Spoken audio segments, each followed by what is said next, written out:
Hello my friends and dear students, welcome back to my channel. मैं हूँ आपका दोस्त कृष्णा। आपके लिए एक आज नया टॉपिक जो नॉर्मली हर कंपनीज या कोई इंडिविजुअल या फिर या एक सीए बोल सकते हो जिसको बहुत काम में आता है, और आर्टिकल्स जो नॉर्मली अपने आर्टिकलशिप पीरियड में फॉर्म ये फिलअप करते हैं। ये ऐसा कौन सा फॉर्म है सर? आज हम लोग बात करने वाले हैं फॉर्म 15 सीए एंड 15 सीबी की। सर ये फॉर्म क्या है सर?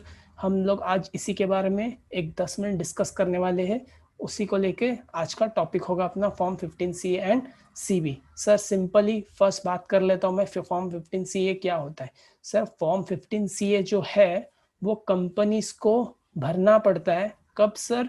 जब कंपनीज कोई फॉरेन पेमेंट करती है। जब कोई फॉरेन पेमेंट करती है तब आपको क्या करना पड़ता है? फॉर्म 15 सी भरना पड़ता है कंपनीज को। और सर फॉर्म 15 सी क्या है? वो जो फॉर्म 15 सी कंपनी भर रही है वो फॉर्म को मतलब एक सर्टिफाइड वो अमाउंट को सर्टिफाई करने वाला भी एक फॉर्म होता है फॉर्म 15 सीबी। मतलब जो कंपनी भर रही है बट उससे पहले अपने को सर्टिफिकेशन लेना होगा। वो सर्टिफिकेशन हम जाकर सीए से लेंगे, चार्टर्ड अकाउंटेंट से। तो जो फॉर्म 15 सीबी भरता है वो चार्टर्ड अकाउंटेंट होता है। वही फॉर्म 15 सीबी का जो एक्नॉलेजमेंट नंबर होता है, वही जो फॉर्म 15 सीबी का जो डेटा सर्टिफाई किया होता है, वही डेटा हम कहाँ पर डालते हैं? फॉर्म 15 सीए में डाल के उसको ऑनलाइन अपलोड करते हैं। सर ये है क्या बट जो हम कर रहे हैं? याद रखना, जब भी कोई फॉरेन पेमेंट करते हैं, जिस पे 195 सेक्शन 195 अट्रैक्ट होता है टीडीएस काटने के लिए। हो सकता है टीडीएस ना भी काटा हो, बट फॉर्म 15 सी भी आगे हम पढ़ेंगे डिटेल में कि किसमें 15 सी भरना पड़ता है और किसमें 15 सी नहीं भरना पड़ता है। ठीक है, तो चलिए देखते हैं। जैसे मैं स्क्रीन शेयर कर रहा हूँ, जहाँ पर देख सकते हो आप कि मैंने लिखा है फॉर्म 15 सी। ठीक है, ले लेते। बेसिक अंडरस्टैंडिंग में क्या आता है sir? Sir first basic understanding में लिखा है बेसिक पर्पस। बेसिक पर्पस क्या है अपना? Basic purpose was to collect the taxes at a stage. तो जो इनकम टैक्स डिपार्टमेंट का बेसिक पर्पस क्या था कि हमें क्या करना है? टैक्सेस कलेक्ट करना है। बट किससे कलेक्ट करना है सर? वो नॉन रेसिडेंट से कलेक्ट करना है। किससे? Non resident. क्योंकि नॉन रेसिडेंट वो होता है बंदा जो इंडिया में आके अर्न करके चला जाता है, बट उसका टैक्स काटना, उसका वो इनकम टैक्स भरेगा तब जाके तो टैक्स दिया जाएगा।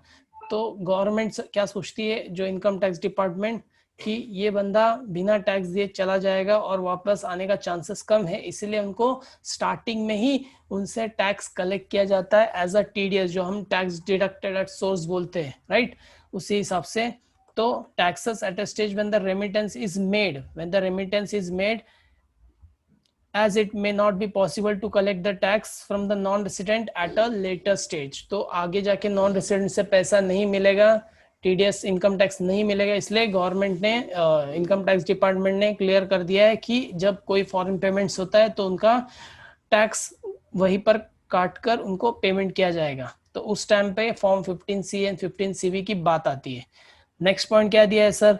thus the monitor to monitor and track the transaction in efficient manner, it was proposed to introduce the e-filing of information in certificate। तो ये देखते हुए हमें मॉनिटर करना है और ट्रांजैक्शन को ट्रैक में रखना है, इसीलिए उन्होंने क्या किया? ई फाइलिंग सिस्टम इंट्रोड्यूस किया। सर ई फाइलिंग क्या है सर? ई फाइलिंग जो इनकम टैक्स में हम जाके अपना ये फॉर्म 15 सी 15 सी भी अपलोड करते हैं। बट ई फाइलिंग पहले से था क्या सर? नहीं, ऐसा नहीं है। इससे पहले क्या होता था? मैनुअल फाइलिंग्स होते थे। बट गवर्नमेंट के एफिशिएंट थोड़ा पोर्टल अपडेट हो गया, और प्लस इन्होंने क्या किया? ई फाइलिंग सुविधा दे दी, और उस हिसाब से हम क्या कर सकते हैं? फाइल ऑनलाइन कर सकते हैं। अब मैनुअल का कोई ये नहीं है। अब 15 सी डायरेक्टली ऑनलाइन ही फाइल किया जाता है। ठीक है, उसके बाद में sir section 195 of the income tax act, मतलब 195 सेक्शन में जो पेमेंट्स हो रहे हैं उनको वो 15 सी भी अट्रैक्ट होता है। उसके बारे में बात करता है। मैंडेट्स क्या कंपल्सरी करता है? The deduction of income tax from the payment made to the non resident. ठीक है sir, very good sir. Next क्या लिखा है सर? द पर्सन, देखो सबसे वेरी इंपॉर्टेंट है, इसको कलर किया है मैंने अच्छे से। क्या लिखा है देखो, the person making the remittance, remittance मतलब जो पे कर रहा है पैसे, उसको बोलता है रेमिटेंस करने वाला बंदा, राइट। जो पर्सन पे कर रहा है टू नॉन रेसिडेंट, जो नॉन रेसिडेंट है, देखिए नॉन रेसिडेंट का इनकम पे टैक्स लगता है जब कोई भी इनकम अक्रू, अराइज और रिसीव्ड इन इंडिया होता है, राइट। रिसीव्ड मतलब कोई भी इंडियन इनकम है तो नॉन रेसिडेंट को भी वो टैक्सेबल रहेगा। तो वो टैक्सेबल के लिए पहले हम लोग डायरेक्टली यही से टीडीएस काटते हैं अकॉर्डिंग टू सेक्शन 195, ठीक है। तो ऐसे टाइम पे person making remittance to non resident need to furnish, furnish and undertaking क्या सर? तो ऐसे टाइम पे फॉर्म 15 सीए आएगा और उसको सर्टिफाई कौन करेगा? चार्टर्ड अकाउंटेंट करेगा इन फॉर्म 15 सीबी। तो सर इसका प्रोसीजर कैसा होगा सर? पहले फॉर्म 15 सीबी आपको लेना पड़ेगा, सर्टिफिकेट फ्रॉम चार्टर्ड अकाउंटेंट। वो डिटेल्स क्या होती है सर? सब डिटेल्स वही होती है जो फॉर्म 15 सीए में डालने वाले, बट वहां पर क्या होता है, सीए सर्टिफाई करके देता है और वही चीज हम क्या करते हैं, सीए 15 सीए में डालकर वो अपलोड कर देते हैं। तो एक सर्टिफिकेट मिलेगा अपने को, मतलब अपने को लेना पड़ेगा किससे? 15 चार्टर्ड अकाउंटेंट से, ठीक है। नेक्स्ट सर क्या लिखा है? Income tax department has revised the rules, very good sir, relating to the preparation submission of form 15 C and 15 CB. तो इनकम टैक्स ने बीच में रूल्स को रिवाइज किया है सर। रिवाइज क्यों किया है सर? बहुत सारे पेमेंट, कुछ एक्स्ट्रा पेमेंट्स को उन्होंने क्या किया, इंक्लूड किया, जिसपे फॉर्म 15 सीए सीबी एप्लीकेबल नहीं है। मतलब वो पेमेंट करने पर भी एनआरआई को आपको 15 सीए सीबी भरना नहीं पड़ेगा। सर वो क्या है सर? देखो, revise rules became effective from 1 अप्रैल 2016, ठीक है सर। 1 अप्रैल 2016 में रिवाइज रूल्स एप्लीकेबल था। आगे sir, the significant changes are as follows, उसमें क्या क्या चेंजेस हुए उसके बारे में बात कर रहे हैं जो रिवाइज हुए थे रूल्स। तो form 15 CA CB will not required to furnish by individual for the remittance which does not required RBI approval। मतलब सर जिसको RBI अप्रूवल की जरूरत नहीं है फॉरेन पेमेंट्स करते वक्त, ऐसे टाइम पे मुझे फॉर्म 15 CA CB भरने की कोई जरूरत नहीं है। मतलब RBI अप्रूवल होगा तो ही हमें क्या करना चाहिए, वो फॉर्म 15 CA CB भरना पड़ेगा, अदरवाइज हमें कोई सबमिशन करने की जरूरत नहीं है। तो फर्स्ट अप्रूवल के बारे में बात किया उन्होंने, आरबीआई अप्रूवल, जो पेमेंट्स के लिए आरबीआई अप्रूवल अपने को लेना पड़ेगा, तो ऐसे टाइम पे मुझे क्या करना पड़ेगा, फॉर्म 15 CA CB कंपलसरी बन जाएगा। Second sir, list of the payment of a specified nature mention in rule 37 BB। Rule 37 BB में ऐसे बहुत सारे पेमेंट्स है। अब पहले 28 पेमेंट्स थे, अब कितने हो गए सर? अब जो है वो पेमेंट्स, अब पेमेंट्स हो गए हैं 33। उतने पेमेंट्स है, ऐसे बहुत सारे ट्रांजेक्शन है, लिस्ट है, लास्ट में दिया गया है मैंने PDF के। तो वो लिस्ट ऑफ ट्रांजेक्शन में अगर आप फॉल होते हो तो आपको फॉर्म 15 CA CB लेने की कोई जरूरत नहीं है, ठीक है। नेक्स्ट क्या बोल रहा है sir? Form 15 CB will only be required for the payment made to the non-resident which are taxable if the payment exceed 5 lakh। तो क्या बोलना चाहता है यहाँ पर? सिर्फ फॉर्म 15 CB की बात कर रहा है, राइट। जो मतलब सर्टिफिकेट फ्रॉम चार्टर्ड अकाउंटेंट, मतलब एक सर्टिफाइड कॉपी हमें किससे लेना है? चार्टर्ड अकाउंटेंट से लेना है। तो ऐसे टाइम पे 15 CB की जरूरत नहीं, हम फॉर्म 15 CA भर के भी क्लोज कर सकते। बट कब आएगा सर ये? जब 15 CB कब जरूरत नहीं हमें? ओनली व्हेन द पेमेंट जो नॉन रेसिडेंट को कर रहे हैं, बट उसका अमाउंट जो है 5 लाख से ज्यादा नहीं होना चाहिए। 5 लाख से मतलब फॉर एग्जांपल मैंने लोन लिया है, फॉरेन लोन लिया, मैंने क्या कर रहा हूं, मैं फॉर एग्जांपल दे रहा हूं, मैं फॉरेन लोन लिया है, मैंने बाहर की कंपनी से, बाहर के बैंक से कुछ लोन लिया है, और वो लोन पे करते वक्त मैं इंटरेस्ट, एज ए इंटरेस्ट पे करता हूँ, राइट। तो इंटरेस्ट पे करते वक्त इनकम टैक्स डिपार्टमेंट क्या बोलती है? TDS काटो, फॉरेन पेमेंट हो रहा है, राइट। ऑन 90 सेक्शन 195 में अपने को TDS पे करना पड़ेगा। बट याद रखना, वो बैंक को मैं ईयरली, या फिर वो पर्सन जिससे मैंने लोन लिया है उसका ईयरली पेमेंट जो है, उसका ईयरली पेमेंट जो है नॉट मोर देन 5 लाख, मतलब मेरा इंटरेस्ट एज ए इंटरेस्ट मेरा 5 लाख से ऊपर जाता ही नहीं, मैं वो पर्सन को पे ही नहीं करता एग्रीगेट। तो ऐसे टाइम पे मुझे फॉर्म 15 CB की जरूरत नहीं पड़ेगी, मैं फॉर्म 15 CA भर के भी क्या कर सकता हूँ, आगे बढ़ सकता हूँ। ठीक है, तो ये 3 क्राइटेरिया, एक आरबीआई अप्रूवल नहीं होगा तो जरूरत नहीं हमें कोई फॉर्म 15 CA भरने की। रूल 37BB, अगर वो ट्रांजैक्शन में फॉल होते हैं तो उधर भी फॉर्म 15 CA भरने की जरूरत नहीं है। और फॉर्म 15 CB कब एप्लीकेबल नहीं है, जब अपना कोई भी ट्रांजैक्शन नॉट एक्सीडिंग 5 लाख, अगर वो 5 लाख से एक्सीड हो जाता है तो फॉर्म 15 CB सर्टिफाइड लेना पड़ेगा आपको चार्टर्ड अकाउंटेंट से। चलिए नेक्स्ट देखते हैं, furnishing of information for the payment to non resident. मतलब सर ये फॉर्म 15 CA की बात कर रहा है। ठीक है, जब कंपनी फॉर्म 15 CA भरेगा तो वो फॉर्म 15 CA में क्या क्या मिलेगा। ठीक है, furnishing of information for the payment to non resident not being a company or to a foreign company in form 15 CA has been classified 4 parts। तो फॉर्म 15 CA को 4 पार्ट में डिवाइड किया है इन्होंने। ये 4 पार्ट क्या है एक बार देख लेंगे हम लोग। फॉर्म 15 CA में ये चारों पार्ट में हम लोग क्या क्या भरते हैं, डिटेल्स उसके बारे में समझ के लेते हैं। फर्स्ट आता है पार्ट ए। सर जब फॉर्म 15 CA कोई भरता है तो उसके पार्ट ए कब भरा जाएगा, वेयर द रेमिटेंस और aggregate of such does not exceed 5 lakh. Sir वो मतलब वो क्राइटेरिया जिसमें फॉर्म 15 CB की जरूरत नहीं, क्योंकि वो एक्सीड हो ही नहीं रहा है ना 5 लाख के ऊपर, 5 लाख के ऊपर जा ही नहीं रहा है। तो तुमको क्या करना पड़ेगा ऐसे टाइम पे, सिर्फ फॉर्म 15 CA भर के देना पड़ेगा। और फॉर्म 15 CA भरने के लिए कोई सर्टिफिकेट की जरूरत नहीं पड़ती अपने को चार्टर्ड अकाउंटेंट से, हम खुद ही भर के दे देंगे, उसमें जो भी डेटा होगा वो रिलेवेंट डेटा भर के। ठीक है, डज नॉट रिक्वायर्ड, यहाँ पर क्या लिखा है, सॉरी, वेयर द रेमिटेंस और aggregate of such remittance does not exceed 5 lakh during the financial year. Okay, next, where an order certificate 195 under section 195 subsection 2, 195 subsection 3 and 197 of the income tax has been obtained from the assessing officer। देखिए ये सब sections वो sections है जहां पर company assessing officer के पास जाकर application करता है कि जो हम लोग पेमेंट कर रहे हैं या तो फिर वो नील रेट का पेमेंट है या लोअर रेट का पेमेंट है।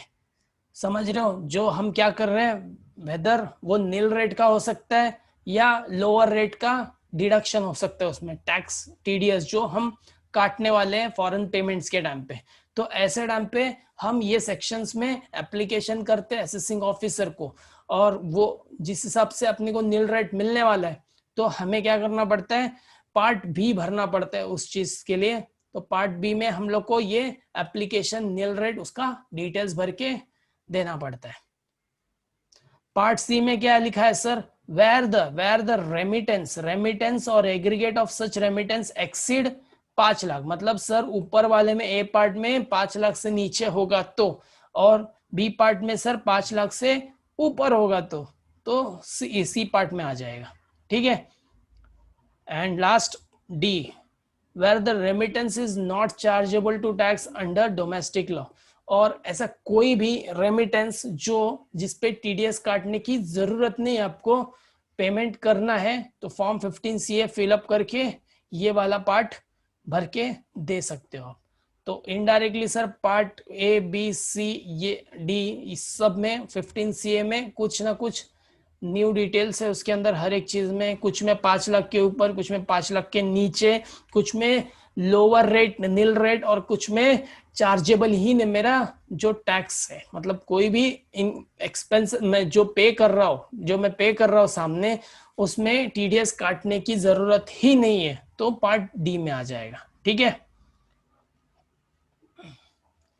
सर, नेक्स्ट देखते क्या लिखा है, 15 CA is a tax determination certificate where chartered accountant examine the remittance. ठीक है, यहाँ पर चार्टर्ड अकाउंटेंट क्या सर्टिफाई करता है कि जो पेमेंट हो रहा है उसका डिटेल्स जो हम कंपनी ने दिया है, ठीक है, फॉरेन पेमेंट्स, उसको वेरीफाई करता है, उसको सर्टिफाई करता है और चार्जेबिलिटी देखता है कि सेक्शन 5 और 9 ऑफ द इनकम टैक्स में फॉल हो रहा है, और प्लस कोई बेनिफिट लिया है क्या डबल टैक्स अवॉइडेंस एग्रीमेंट के। सर ये क्या है सर, DTAA बोलते हैं इसको शॉर्ट में, डबल टैक्स अवॉइडेंस एग्रीमेंट। यहाँ पर अगर इस टॉपिक के बारे में बात करने जाऊं तो बहुत ही बड़ा टॉपिक है, दिन भर भी बात करो तो खत्म नहीं होगा ये टॉपिक।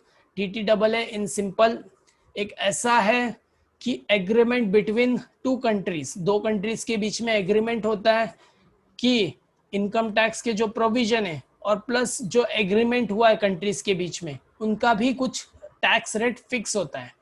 वो टैक्स रेट और इनकम टैक्स का टैक्स रेट कंपेयर किया जाता है, और कंपैरिजन में जिसमें बेनिफिट होगा वो क्या करेगा कंपनी वो रेट एप्लीकेबल करके TDS काटेगी। तो डबल टैक्सेशन के डबल टैक्स अवॉइडेंस एग्रीमेंट, इसके बारे में मैं ज़्यादा बात नहीं करूँगा, इसके बारे में चाहे तो कुछ अलग वीडियो बनाऊंगा और उसके बारे में हम डिटेल में डिस्कस करेंगे, ठीक है। In form 15CB in form 15CB a chartered accountant certify the details of the payment of TDS rate, okay, TDS deduction. तो चार्टर्ड अकाउंटेंट का काम क्या है, जो डिटेल्स दिया है कंपनी ने उसको सर्टिफाई करो। डिटेल्स रिलेटिंग टू किसका पेमेंट हो सकता है, TDS हो सकता है, उसका रेट हो सकता है, उसका डिडक्शन हो सकता है, जो सेक्शन 195 कहता है। फॉर एग्जाम्पल अगर मैं इंटरेस्ट पे करता हूँ सामने वाले को तो सेक्शन 195 बोलता है उसमें 20% आपको पेमेंट TDS काटना होगा फॉरेन पेमेंट में, तो ये इनकम टैक्स बोलता है। बट याद रखना DTA कुछ अलग बोल सकता है। फॉर एग्जाम्पल मैं वही पेमेंट जो है US में कर रहा हूँ, वही पेमेंट मैं US में कर रहा हूँ, हो सकता है DTAA के एग्रीमेंट के हिसाब से US और इंडिया के बीच में कोई एग्रीमेंट है और वहां पर मुझे कहा गया है 10% आपको क्या करना पड़ेगा, इंटरेस्ट पे TDS काटना पड़ेगा। तो कंपनी के ऊपर ऑप्शन दिया गया है कि जो बेनिफिट रहेगा आपको वो हिसाब से आप TDS काट सकते हो। तो DTA और इनकम टैक्स, DTAA और इनकम टैक्स, जो आपको ठीक लगे, जो आपको ठीक नहीं, whichever is beneficial to the individual या कंपनी जो रेमिटर है, ठीक है, तो वो रेट लगा के वो सेक्शन अप्लाई करके आप ये कर सकते हो DTAA का एग्रीमेंट, ठीक है, in nature of remittance. Next sir, upload form 15CB is mandatory prior to filing part to form 15C है, पार्ट C।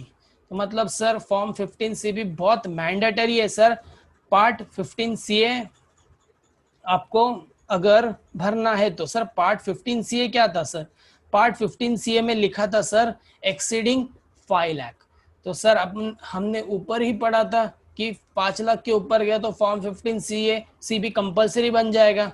तो सेम वही लिखा है यहाँ पर, मैंडेटरी कब हो जाता है, जब पार्ट C में आपका डिटेल्स जाता है, जैसे 5 लाख के ऊपर चला जाएगा तो to prefill the details in the part CA, जब तुम पार्ट C ऑफ 15CA भरोगे तो आपको 15CB जो सर्टिफाई किया है उसका एक्नॉलेजमेंट नंबर आपको वहां पर डालना पड़ेगा। इसका मतलब सर फॉर्म 15CB पहले अपलोड करके सर्टिफाई करवाना होगा, फिर जो एक्नॉलेजमेंट नंबर आएगा हम वो एक्नॉलेजमेंट नंबर फॉर्म 15CA में डालेंगे जो पार्ट C में आता है, ठीक है।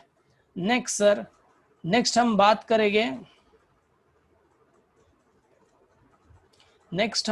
करेंगे डॉक्यूमेंट्स के बारे में। सर जब फॉर्म 15CA CB की बात करते हैं हम लोग तो वहाँ पे क्या क्या डॉक्यूमेंट्स रिक्वायर्ड होते हैं, तो डॉक्यूमेंट क्या क्या रिक्वायर्ड होते हैं। देखिए फॉर्म 15CA CB कुछ नहीं है, दोनों भी सेम चीज है, बट एक कंपनी भरती है और एक CA भरता है, तो डिटेल्स जो होता है दोनों में सेम ही होता है। तो जब तुम फॉर्म 15CA CB करने जाओगे तो आपको ये डिटेल्स आपके पास होना चाहिए, रेमिटर का और रेमिटी का। सबसे पहला देखो क्या लिखा है, रेमिटर मतलब वो पर्सन जो पे करता है नॉन रेसिडेंट को, उसका नाम होना चाहिए सर, वेरी गुड सर, उसका एड्रेस होना चाहिए आपके पास, उसका पैन नंबर होना चाहिए sir, principal place of business होना चाहिए सर, ईमेल एड्रेस होना चाहिए सर, फोन नंबर भी होना चाहिए, ये सब कंपलसरी चीजें हैं क्या जो देना ही चाहिए आपको। स्टेटस ऑफ रेमिटर, रेमिटर का स्टेटस कौन है, वो फर्म है, कंपनी है, इंडिविजुअल है, अदर है। और उसके बाद में डिजिटल सिग्नेचर, तो डिजिटल सिग्नेचर कंपलसरी है क्योंकि हम ई फाइलिंग कर रहे हैं चीजें, ठीक है। Next sir, remittee. Sir remittee का क्या डिटेल होना चाहिए, रेमिटी कौन होता है सर, जो नॉन रेसिडेंट है, जो अपने से पेमेंट ले रहा है, ठीक है, उसका नाम होना चाहिए सर, नेम, स्टेटस, राइट, फिर एड्रेस, फिर principal place of business and country, कौन से कंट्री को हो रहा है, अगर पेमेंट जर्मनी को हो रहा है तो जर्मनी का आना चाहिए, उसका प्लेस ऑफ बिजनेस आना चाहिए, राइट। तो इसके बाद में डिटेल्स ऑफ रेमिटेंस, मैं जो रेमिटेंस करने वाला हूँ, जो अमाउंट रेमिट करने वाला, उसका डिटेल्स क्या होगा। सबसे पहला कंट्री, कौन से कंट्री को आप पेमेंट कर रहे हो, क्या करेंसी के साथ कर रहे हो, मतलब कौन सा फॉरेन करेंसी है, डॉलर है, यूरो है, ठीक है, ये नहीं जो है पेमेंट उसके हिसाब से। फिर उसके ऑपोजिट में हम इंडियन करेंसी में क्या है उसका वैल्यू, राइट, वो इंडियन करेंसी में पहले यहाँ से ये करेंगे, इनिशिएट करेंगे, तो Indian currency, foreign currency, plus propose date, propose date क्या होता है, जिस दिन पेमेंट होने वाली है उसको बोलते हैं प्रपोज डेट, राइट। उसके बाद में nature of remittance, nature of remittance मतलब कौन से टाइप का नेचर है, मतलब तुम क्या पे कर रहे हो सामने को, रॉयल्टी पे कर रहे हो, इंटरेस्ट पे कर रहे हो, डिविडेंड पे कर रहे हो, क्या पे कर रहे हो, वो उसके बारे में बात कर रहे हैं, कौन से नेचर में आता है आपका, उससे कैसा पता चलेगा सर, कॉन्ट्रैक्ट हो गया, इनवॉइस हो गया सामने वाले बंदे का, ठीक है। बाद में हम बात कर रहे हैं बैंक डिटेल्स की, बैंक डिटेल्स भी वेरी इंपॉर्टेंट सर, कौन सा बैंक को रेमिटर, सबसे पहले रेमिटर का बात कर रहे हैं, रेमिटर जिसके बैंक से पेमेंट होने वाली है, right, bank, branch, BRS code, जैसे एचडीएफसी से मैं पेमेंट करने वाला तो एचडीएफसी का मुझे हर एक चीज इधर लगेगा।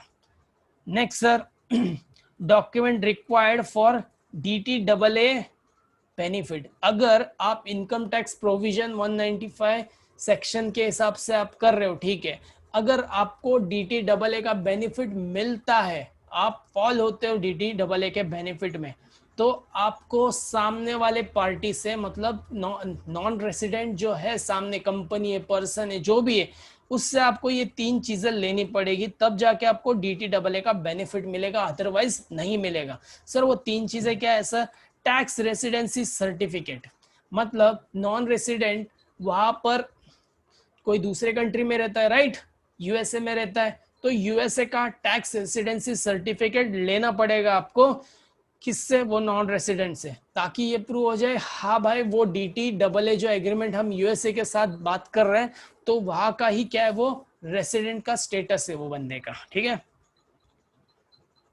उसका मतलब क्या है, tax registration of a country in which the remittee is registered, जैसे यहाँ पर पैन कार्ड होता है, सो एक रेसिडेंसी सर्टिफिकेट होना चाहिए उसका। फिर फॉर्म 10F, फॉर्म 10F क्या होता है सर, जो नॉन रेसिडेंट है वो सेल्फ डिक्लेयर करेगा अपना डिटेल्स की, जो जो ऊपर मैंने दिया है वो सब ट्रू एंड करेक्ट है, तो वो सेल्फ डिक्लेरेशन फॉर्म है, वो नहीं तो उसका कोई ऑथराइज पर्सन भी होगा रेमिटी का, तो उसको अपना सेल्फ डिक्लेरेशन 10F में देना होगा फॉर्म, ठीक है। नेक्स्ट सर, अगर अगर कोई परमानेंट एस्टेब्लिशमेंट नहीं है वो कंपनी की यहाँ पर, राइट, नॉन रेसिडेंट की, तो आपको डिक्लेरेशन देना पड़ेगा नो परमानेंट डिक्लेरेशन वाला, दिस इज मैंडेटरी जब कोई बिजनेस इनकम की बात आती है, ठीक है। And last, nature of remittance, sir ये नेचर ऑफ रेमिटेंस जो रूल 37BB में आया था, सर रूल 37BB किधर पढ़े थे सर हमने, रूल 37BB तब आया था जब मुझे क्या आएगा, जब मुझे form 3CA, sorry form 15CA and form 15CB is not applicable for me, तो ऐसे मेरे पास 33 आइटम्स थे, ऐसा 33 पेमेंट्स थे, फॉरेन पेमेंट्स थे, जो 15CA CB भरने की जरूरत नहीं थी, तो 1 से लेके मैं 33 यहाँ पर पेमेंट से, ये लिस्ट को मैं एक्सप्लेन नहीं करूँगा, एक बार आप देख लीजिए, और ज़रूर आप मुझे, अगर ये PDF आपको चाहिए तो मेरे मेल कमेंट कीजिए, आपका मेल आईडी मेरे कमेंट्स में आपका मेल आईडी लिख दीजिए, मैं ज़रूर आपको ये पीडीएफ फॉरवर्ड कर दूंगा। ठीक है, आज के लिए इतना काफ़ी है। ज़रूर अगर आपको लगता है कि ये वीडियो इंफॉर्मेटिव था तो ज़रूर लाइक कीजिए, कमेंट कीजिए और सब्सक्राइब कीजिए मेरे चैनल को। आगे भी मैं कोशिश करूँगा ऐसे ही कुछ नए वीडियोस, इंफॉर्मेटिव वीडियोस आपको देने की कोशिश करूँगा। तब तक के लिए धन्यवाद।